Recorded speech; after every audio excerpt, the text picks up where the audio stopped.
बिस्मिल्लाहिर्रहमानिर्रहीम। अस्सलामुअलैकुम अज़ीज़ तलबा व तालिबात। उम्मीद है आप सब खैरियत के साथ होंगे और आपके घर में भी सब खैरियत के साथ होंगे। मैं हूं आपकी मेज़बान डॉक्टर रिफ़त चौधरी और आप देख रहे हैं अपना YouTube channel alpha science academy. Urdu ज़बान तश्कील व इर्तिक़ा के सिलसिले में हमारा अगला लेक्चर है, जिसमें हम आज ज़बानों के ख़ानदान पर बात करेंगे और फिर बर्र-ए-सग़ीर पाक व हिंद की ज़बानों के ख़ानदान और उर्दू ज़बान से इनके ताल्लुक़ को वाज़े भी करेंगे। शुरू करते हैं तलबा व तालिबात। ज़बानों के ख़ानदान बहुत ज़्यादा हैं। इसकी वजह ज़बानों की बेशुमार अक़साम और ज़बानें बोलने वाले मुख्तलिफ़ गिरोह हैं। तारीख़ से कबल मालूम नहीं कितनी ज़बानें मादूम हो गईं और कितनी ज़बानों ने कौन कौन सा चलन इख्तियार किया। किसी भी ज़बान की तारीख़ जितनी ज़्यादा पुरानी मालूम होगी, उतना ही उसके ख़ानदान का तयन जो है वो आसान होगा। माहिरीन लिसानियात ने कुछ ज़बानों के अलावा मुतअद्दिद ज़बानों को मुख्तलिफ़ लिसानी ख़ानदानों में तकसीम कर दिया है। ये तकसीम कभी नोयाती हवाले से की जाती रही है और कभी नस्बी हवाले से, कभी अहद और ज़माने के हवाले से और कभी मुख्तलिफ़ तहज़ीबों और कौमों के हवाले से। ज़बान के मुताले ने जब से साइंस की हैसियत इख्तियार की है, उस वक्त से ज़बान का इल्म रखने वाले माहिरीन ने दुनिया भर की ज़बानों के हवाले से काबिल कद्र जो काम है वो सरअंजाम दिए हैं। चूँकि ज़बान के इर्तिक़ा और तारीख़ का ताल्लुक़ अज़ीज़ तलबा व तालिबात इंसान के इर्तिक़ा और तारीख़ के साथ है, तो जिस तरह इंसान की तारीख़ कदीम है, इसी तरह ज़बान की तारीख़ भी बहुत ज़्यादा पुरानी है। इंसान अपनी पैदाइश के बाद से लेकर आज तक मुख्तलिफ़ ज़बानें बोलता चला आ रहा है। वक्त के साथ साथ जहाँ कई पुरानी ज़बानें मादूम हो चुकी हैं या इनमें तब्दीलियाँ वक़ू पज़ीर हो चुकी हैं, वहाँ नई ज़बानों की दरियाफ़्त का जो सिलसिला है वो भी जारी है। अभी तक हम इस बात का दावा नहीं कर सकते कि हमारे माहिरीन लिसानियात का मुताला दुनिया में बोली जाने वाली तमाम ज़बानों का अहाता करता है या नहीं करता है। इस बात से किसी को इनकार नहीं हो सकता कि ज़बानें चाहे कदीम हों या जदीद, मुसलसल लिसानी तग़य्युरात से दोचार रहती हैं। कुछ ज़बानें तरक्की याफ्ता हैं, जिनके ज़रिए साइंस, टेक्नोलॉजी और इल्मो अदब ने खूब तरक्की की है। कुछ ज़बानें ऐसी हैं जो सिर्फ़ बोलचाल की हद तक मौजूद हैं और इनमें लिखाई पढ़ाई का चलन जो है वो आम नहीं है। जिस तरह दुनिया में मुख्तलिफ़ नस्ल इंसान और मुख्तलिफ़ जोग्राफिया और बदलते हुए मौसम के हामिल इलाके मौजूद हैं, उसी तरह दुनिया में मुख्तलिफ़ किस्म की ज़बानें बोली, लिखी और पढ़ी जाती हैं। माहिरीन लिसानियात ने मालूम ज़बानों को उनकी बाहमी मुमासलत, बाहमी रब्त और मुश्तरक और मिलते जुलते कवायद की बिना पर उनकी लिसानी तकसीम करते हुए इनको नस्बी बुनियादों पर तकसीम किया है। कभी ज़माने की बिना पर, कभी कदीम, वस्ती और जदीद बिना पर, कभी बर्र-ए-आज़मों की बिना पर जैसे एशियाई, अफ्रीकी, अमरीकी, यूरोपी वगैरह, कभी तारीख़ी एतबार से, कभी तरकीबी लिहाज से। अगर हम बात करें तो इसमें सामी और हामी ख़ानदान जो हैं वो शामिल होते हैं। कभी गैर तरकीबी, सोतियाती और नहवी बुनियादों पर भी ज़बानों को तकसीम किया गया है। फिंक ने ज़बानों को 8 गिरोहों में तकसीम किया है। वो कहता है कि स्कीमो, तुर्की, जॉर्जियाई, अरबी, चीनी, यूनानी, सामवाई, ये ज़बानों का वो गिरोह जो है वो बनाता है। अब हम ज़बानों की गिरोहबंदी पर जो है वो बात करेंगे। तो अज़ीज़ तलबा व तालिबात, ख़ानदानों के हवाले से ज़बानों की तकसीम में दर्ज ज़ैल गिरोह जो मैं आपके सामने पेश करने जा रही हूँ वो आते हैं: अमरीकी ख़ित्ता, ऑस्ट्रिक ख़ित्ता, अफ्रीकी ख़ित्ता, यूरेशियाई ख़ित्ता, सामी ख़ानदान, शुमाली ख़ित्ते की ज़बानें, बोराल ज़बानें, आल्ताई ज़बानें, ताफ़ी ज़बानें, तिब्बत चीनी ख़ानदान, ऑस्ट्रो एशियाई ख़ानदान, हिंद यूरोपी ख़ानदान, द्राविड़ी ख़ानदान, यूनानी, अतालवी, केल्टिक, बाल्टिक, सलाफ़ी ख़ानदान, हिंद ईरानी शाख, ईरानी, द्राविड़ी के अलावा कुछ ज़बानें ऐसी भी हैं जिनका तयन होना अभी बाकी है कि इन्हें किस ख़ानदान में शामिल किया जाए। ज़बानों की कदीम तारीख़ से किसी हद तक जो सूरत हाल हमारे सामने आती है उससे मालूम होता है कि कदीम मिस्री, हिंद यूरोपी तकरीबन जो है वो 2000 कबल मसीह या फिर 1500 कबल मसीह, द्राविड़ी और दूसरी जो सदी ईस्वी है, जनूबी काफ़ी या जार्जी 5वीं सदी काफ मीम, अल्ताई 8वीं सदी काफ मीम यानी कबल मसीह, तिब्बत बर्मी 9वीं सदी, यूराली 13वीं सदी से मालूम होती हैं ये ज़बानें। फिर अगर हम देखें तो फ्रेंच एकेडमी ने दुनिया में ज़बानों की तादाद जो बताई है वो है 2796 बताई है कि 2796 ज़बानें जो हैं वो दुनिया में बोली जाती हैं। ग्रे ने दर्ज झैल 26 ख़ानदान गिनवाए हैं। वो कहता है कि 26 ख़ानदान जो हैं वो दुनिया में मौजूद हैं। हिंद यूरोपी, हामी सामी, यूराली, अल्ताई, जापानी, कोरियाई, स्कीमो, काकेजी, आइब्रो और फिर वो कहता है 132 ज़बानों पर मुश्तमिल है। हिंद यूरोपी, हामी सामी में जो है वो 46 ज़बानें शामिल हैं, यूराली में 32 ज़बानें शामिल हैं, जापानी कोरियाई में 2 ज़बानें शामिल हैं, अस्कीमो जो ख़ानदान है उसमें 24 ज़बानें शामिल हैं, काकेजी में 26 ज़बानें शामिल हैं, आइब्रो में 2 ज़बानें जो हैं वो बोली जाती हैं या समझी जाती हैं। फिर मशरिक करीब और एशियाई मादूम जो ख़ानदान है उसमें 29 ज़बानें बोली जाती हैं। हाइपर बोरी और अतीक एशियाई में 12 ज़बानें इस्तेमाल होती हैं।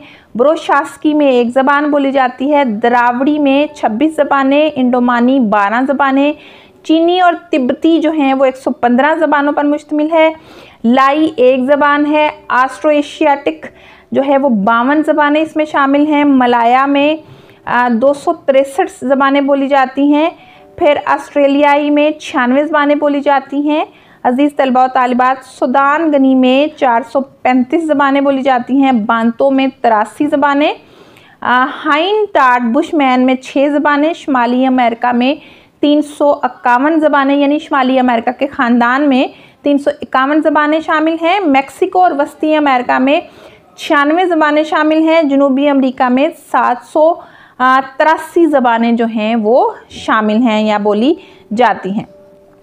अब हम बात करेंगे अज़ीज़ तलबा व तालिबात, थोड़ा सा मुश्किल है ये ख़ानदानों पर, लेकिन अगर आप इसे जो है वो 1-2 दफ़ा इस लेक्चर को सुनेंगे तो यकीनन आपको समझने में आसानी होगी। हिंद यूरोपी ख़ानदान की अगर हम बात करें तो ज़बानों के ख़ानदान में हिंद यूरोपी ख़ानदान को एक लिसानी अहमियत जो है वो हासिल है। पूरी दुनिया में बोली जाने वाली ज़बानों में से अक्सर इसी ख़ानदान से जो है वो ताल्लुक़ रखती हैं। इस ख़ानदान से वाबस्ता ज़बानों में लिसानी, अदबी, इल्मी और साइंसी सरमाया दूसरे ख़ानदानों की ज़बानों की निस्बत जो है वो ज़्यादा मौजूद है।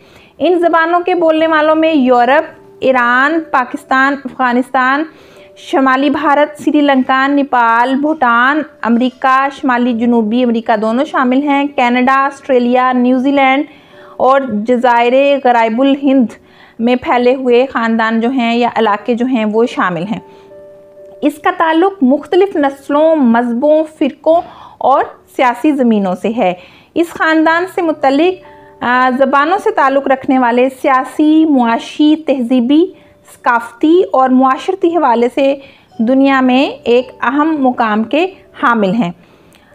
अगर हम इस ख़ानदान की बात करें तो जर्मनों ने अपने लिसानी मुताले को आगे बढ़ाया इस ख़ानदान से मुतल्लिक़, जिससे तारीख़ी लिसानियात के तकाबली कायदे और सोती कवानीन मुरतब हुए। यानी हिंद यूरोपी ख़ानदान के बारे में जर्मनों ने सोचा कि ज़बानों का ये ख़ानदान एक तरफ तो यूरोप से जुड़ा हुआ है और दूसरी तरफ अंग्रेज़ी या आइसलैंडी जर्मन ज़बानों से, इसलिए इस ख़ानदान का नाम हिंद जर्मन सोचा गया ताकि इस नाम से दोनों बड़े इलाकों की नुमाइंदगी हो जाए। आयरलैंड की ज़बान आयरिश केल्टिक ख़ानदान होने की वजह से इसका नाम इंडो केल्टिक भी रखने का इरादा किया गया, मगर फिर ज़बानों के इस ख़ानदान का नाम हिंद यूरोपी रख दिया गया।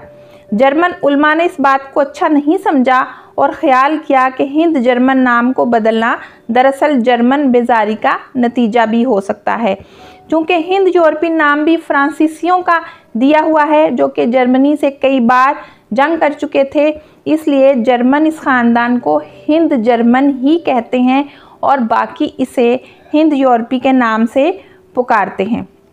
हिंद यूरोपी ख़ानदान को संस्कृत, यूरोपी, सरमैन, सामी और हामी के मुकाबले पर जाफ़ी, हिंद क्लासिकी, हिंद जर्मानी, आर्याई भी कहा जाता है। बहरहाल आलमी सतह पर हिंद यूरोपी राइज है। हिंद यूरोपी ज़बानों का जो ख़ानदान है अज़ीज़ तलबा व तालिबात, वो अपनी अहमियत के एतबार से लिसानियात के बाब में एक तारीख़ी हैसियत का हामिल है। हिंद यूरोपी की 3 शाखों का ताल्लुक़ कबल मसीह अदवार से है। इन शाखों में हिंद ईरानी, यूनानी और अटालक ज़बानें शामिल हैं।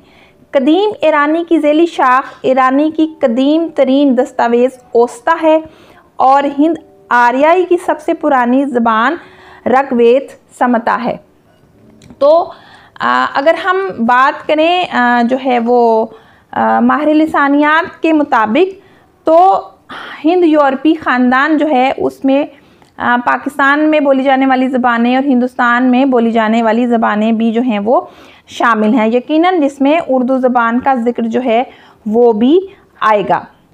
हिंद यूरोपी ख़ानदान की शाखों पर अगर हम बात करें तो 1870 में एस्कोली ने हिंद यूरोपी को 2 शाखों में तकसीम किया। कदीम हिंद यूरोपी में कुछ तालुई आवाज़ें थीं जिन्हें खे और घ यानी के एच की जो आवाज़ होती है ना, ख की आवाज़ होती है, और जी एच की आवाज़ होती है, घ की आवाज़ होती है, उससे पेश किया जाता था।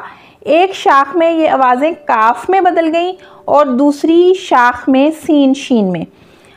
तो उसके बाद हिंद यूरोपी ख़ानदान की शाखों की जो तकसीम है उसमें कैंटम है, सितम है, और फिर उसमें एक और शाख शामिल हो जाती है हिंद ईरानी। फिर उसमें पशाची ज़बान शामिल हो गई जिसे बाद में पंजाबी भी कहा गया। तो फिर उसके बाद हिंद आर्याई भी जो है वो इसमें की ज़बान भी जो है वो इसमें शामिल हुई। तो ये तो थे मुख्तसर तौर पर दुनिया भर की ज़बानों के ख़ानदान जिनका मुख्तसर तारुफ जो है वो आपके सामने पेश किया गया। अब हम बात करेंगे कि बरसगीर पाक व हिंद की ज़बानों के ख़ानदान और उर्दू ज़बान से जो है वो इनका कहाँ पर क्या क्या ताल्लुक़ जो है वो रहा।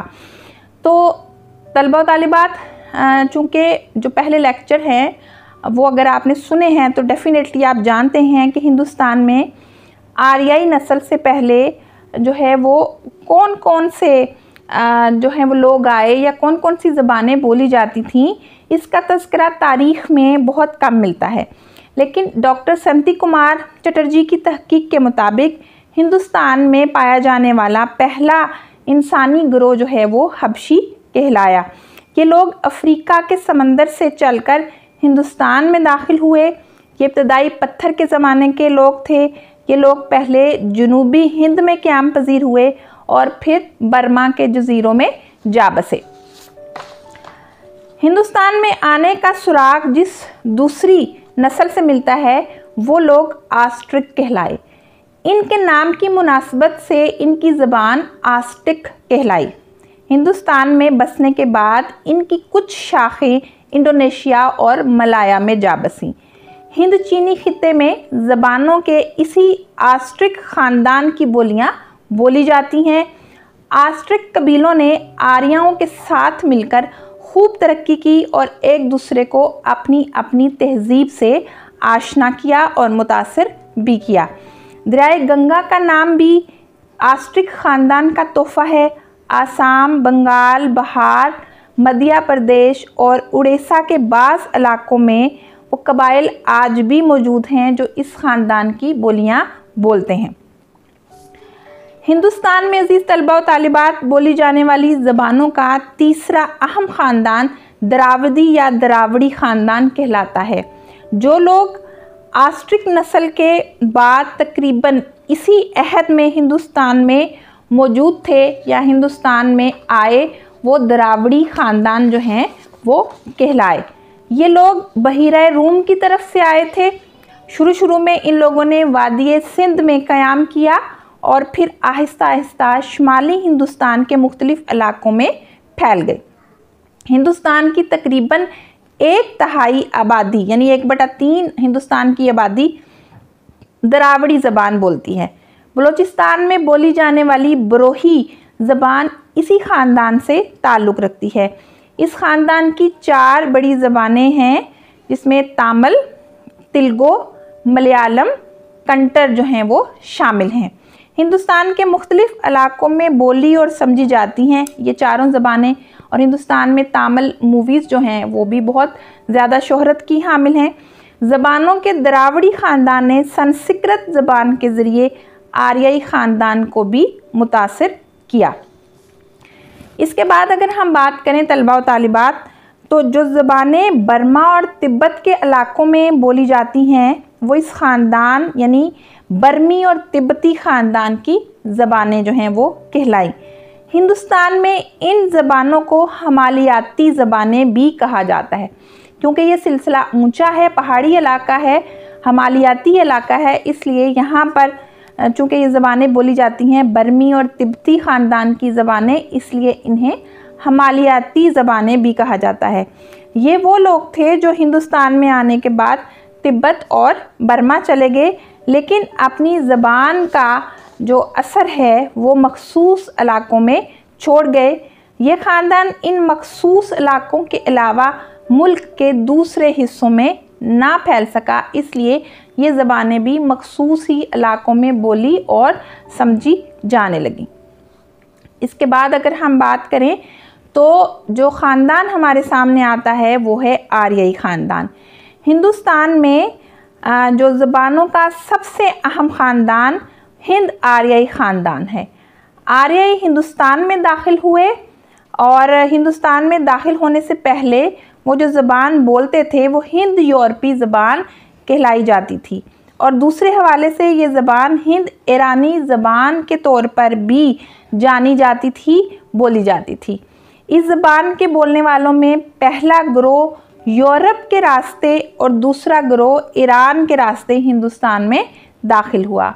हिंदुस्तान में इस ख़ानदान का मुकाबला द्राविड़ी ख़ानदान से हुआ और द्राविड़ी ख़ानदान शिकस्त खाकर जनूबी हिंदुस्तान में जा बसा, जबकि आर्याई नस्ल का ख़ानदान शुमाली हिंदुस्तान में फैल गया। तो आप अच्छी तरह जानते हैं कि ये जो ख़ानदान है जिसे हम आर्याई ख़ानदान कहते हैं, जिस पर हम अपने दूसरे लेक्चर में जो कि उर्दू ज़ुबान की तारीख़ पर मबनी है पूरी तफसील के साथ बात कर चुके हैं कि हिंद आर्याई जो हैं अपने साथ जो ज़बान लेकर आए थे वो संस्कृत ज़बान जो है वो कहलाई, जो कि ईरान में जन के ज़बान जो है वो कहलाती थी, और संस्कृत ज़बान जो है वो ब्राह्मणों की ज़बान बनी और मजहबी तौर पर एक पाकीज़ा ज़बान समझी जाती थी। और फिर आहिस्ता आहिस्ता जो इर्द गिर्द बोलियाँ बोली जाने लगी उन्हें प्राकृतें भी कहा गया और अपभ्रंश भी कहा गया, जिन्होंने आहिस्ता आहिस्ता आपस में जो है वो मिलकर, जिसमें फ़ारसी भी शामिल हुई, अरबी शामिल हुई, तुर्की शामिल हुई और हिंदुस्तान की मखसूस बोलियां शामिल हुई, और जिससे फिर उर्दू ज़बान जो है वो मार्ज़े वजूद में आई। तो वो यही आर्याई ख़ानदान था जो जब हिंदुस्तान में शामिल हुआ तो इसने द्राविड़ी ख़ानदान को शिकस्त दी और ख़ुद शुमाली हिंदुस्तान में फैल गया। और आपको पता है कि उर्दू की इब्तिदा भी शुमाली हिंदुस्तान से ही हुई, तो लिहाजा आर्याई ख़ानदान जो है वो इसका ताल्लुक़ जो है वो ज़बानों के हिंद यूरोपी ख़ानदान से है। इस ख़ानदान को 3 हिस्सों में तकसीम किया जाता है: कदीम हिंद आर्याई, वस्ती हिंद आर्याई और जदीद हिंद आर्याई। ये तीनों ज़बान जो ख़ानदान हैं या तीनों अदवार हैं, इन्होंने मिलकर उर्दू ज़बान को फ़रोग़ देने में, नशोनुमा देने में, फैलाने में और उर्दू ज़बान के अंदर ज़ख़ीरा अल्फाज को जन्म देने में बहुत अहम किरदार अदा किया। तो अज़ीज़ तलबा और तालिबात, ये था हमारा आज का लेक्चर। उम्मीद है कि ज़बानों के ख़ानदान को समझने में आपको मदद मिली होगी और इसके साथ साथ आपको ये इल्म हुआ होगा कि उर्दू ज़बान का ताल्लुक़ जो है वो किस ख़ानदान से है और कौन कौन से ख़ानदानों ने मिलकर जो है वो उर्दू ज़बान को जन्म देने में अपना किरदार अदा किया। इंशाल्लाह अगले लेक्चर के साथ आपके सामने फिर हाज़िर होंगे। तब तक के लिए अपना बहुत सारा ख्याल रखिएगा। अपनी मेज़बान डॉक्टर रिफ़त चौधरी को इजाज़त दीजिए। अल्लाह हाफ़िज़।